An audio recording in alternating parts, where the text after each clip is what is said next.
Olá, amigos. No nosso encontro de reflexões espíritas de hoje, vamos abordar o tema bala perdida. E quando falamos em bala perdida, nós estamos pensando nessas situações bastante trágicas, doloridas, em que uma pessoa lá no seu apartamento, na sua casa, no seu quintal, recebe uma bala perdida de um tiroteio e que ou tira a sua vida ou causa situações, transtornos orgânicos muito severos, limitando profundamente a sua existência. Então, antes de falarmos sobre a bala perdida, nós vamos falar dessas duas circunstâncias, ou a perda da vida física, ou as circunstâncias de situações graves para os nossos dias futuros em funções de patologias, de distúrbios orgânicos severos, causados por qualquer coisa.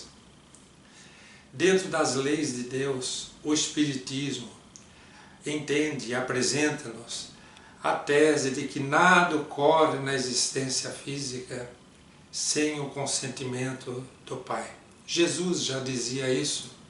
Não cai um fio do nosso cabelo sem que seja pela vontade do Pai. Quando Jesus pergunta por que nos preocupamos tanto. Então, se não cai um fio de cabelo sem a vontade de Deus, quanto mais a perda de uma existência física, a interrupção de uma existência física ou uma limitação orgânica importante. Então, tudo tem que estar dentro de leis muito bem administradas, justas, leis impecáveis, criadas por um Deus Todo-Poderoso, que tudo sabe, que tudo vê, tudo conhece. Então, primeiro temos que crer que Deus seja perfeito. Crendo que Deus seja perfeito, vamos pensar então no momento da morte. Segundo os espíritos superiores, quando é chegado o momento da morte do corpo físico, que significa a partida do espírito para o mundo espiritual, a volta para o mundo espiritual, chegado o momento, é chegado o momento. Temos de partir, seja por uma doença, por um acidente, ou por uma bala perdida. Então, nesse contexto, quando chega o momento da desencarnação de alguém, aquela bala então já não se encontra perdida. Ela faz parte daquele contexto, daquele momento, daquela hora. E há uma informação que os espíritos superiores oferecem-nos para a nossa reflexão muito importante, que é a questão do gênero da nossa morte, que é muito importante para a nossa redenção perante as leis de Deus, a maneira como nós vamos deixar a vida física. Se é sofrendo durante anos antes de desencarnar, ou se é subitamente. Então esse gênero da morte está profundamente ligado à nossa evolução. Está ligado à nossa quitação junto das leis de Deus. Então, o que é uma bala perdida que causa a morte de alguém? Então, nós vamos pensar na morte, numa morte súbita. Significa uma morte sem sofrimento de anos numa cama. Uma morte imediata, como um acidente, trágica, inesperada. Então, neste momento, nós temos que pensar que o gênero dessa desencarnação está vinculada ao inesperado, não é algo que está sendo aguardado, vem de súbito. Então a dor que causa, o jeito que causa a dor, o sofrimento para a família que fica, a tormenta e as perturbações psicológicas, emocionais, morais e espirituais para o espírito que parte, tudo isso está ligado às questões da evolução daquele indivíduo, daquele espírito. Então são duas questões, duas informações. O gênero da morte, se vai ser dessa ou daquela maneira, e segundo, a hora da nossa morte. O Espírito André Luiz, no livro Ação e Reação, apresenta-nos um raciocínio muito sério, dizendo que em torno da Terra, de todos os orbes, existem espíritos de alta envergadura espiritual que cuidam dessas horas, inclusive de moratórias. São eles que se responsabilizam por aquele momento. Está chegando a nossa hora.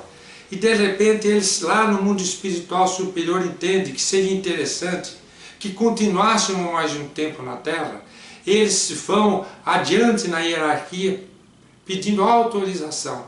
É prorrogada a vida física do indivíduo, aquela bala não o alcança, não naquele momento.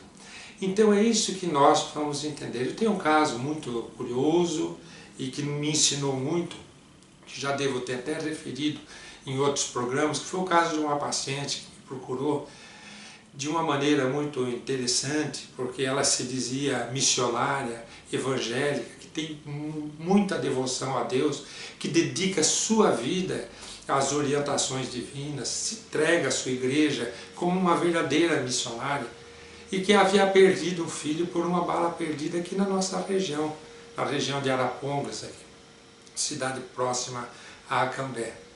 E ela veio consultar conosco, trazendo um questionamento bastante diferente, dizendo que não veio reclamar do que ocorrera, porque ela amava a Deus sobre todas as coisas. E sabia que seu filho, antes de ser seu filho, era filho de Deus. Então ela compreendia que a hora da partida de seu filho não estava nas suas mãos, mas nas mãos de Deus. Que não adianta ela querer que o filho fosse eterno dentro do corpo físico, que era Deus quem determinaria, e isso ela aceitou. E ela sofria mais pela questão do imenso amor que ela carregava. Ela não sabia fazer com tanto amor que ela tinha pelo filho, que era filho único, de não ter mais o filho dentro de casa. Então ela veio me pedir uma orientação. E eu fui muito inspirado naquela hora, porque me vieram à mente pensamentos que eu nunca tive, ligado à questão da religiosidade dela, que ela era evangélica, e da questão do muito amor. Perguntei a ela por que ela não podia continuar amando o seu filho, embora ele não estivesse ao seu lado. E ela disse que, pelas crenças dela, o filho estaria dormindo, o sono eterno, aguardando o dia do juízo final. Quando ela disse isso, eu entendi, e jamais poderia ferir a sua crença, eu entendi que ela vivia uma questão conceitual. Ela tinha muito amor e não podia amar o filho porque o filho estava dormindo. Foi quando então eu tive a intuição de perguntar a ela se quando o filho dormia, aqui ao lado dela, quando ele estava ao lado dela, no corpo físico, se ela não a amava. Ela olhou para mim como que me questionando, disse muito. O que sobra em mim é amor pelo meu filho. Muitas vezes eu ia ao seu leito, afagava seus cabelos, conversava com ele e ele dormindo. Eu falei, agora que ele está dormindo, o sono eterno, ao lado do Pai, aguardando o dia do juízo final, a senhora acredita que ele não possa ser amado? Ela sorriu, porque ela tinha ali recebido a resposta que ela precisava.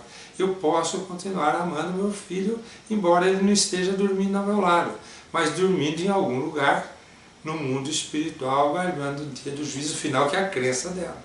Para nós espíritas sabemos que não existe o sono eterno. Existe sim a vida depois da morte, a vida continua. Sabíamos que o filho dela estaria vivo, independente da crença, sabíamos que ele estaria com certeza acordado, uma pessoa de bem, e provavelmente com muita vontade de dizer para a mãezinha que estava ali ao lado dela, mas sem poder dizer, até porque as crenças dela não permitiriam.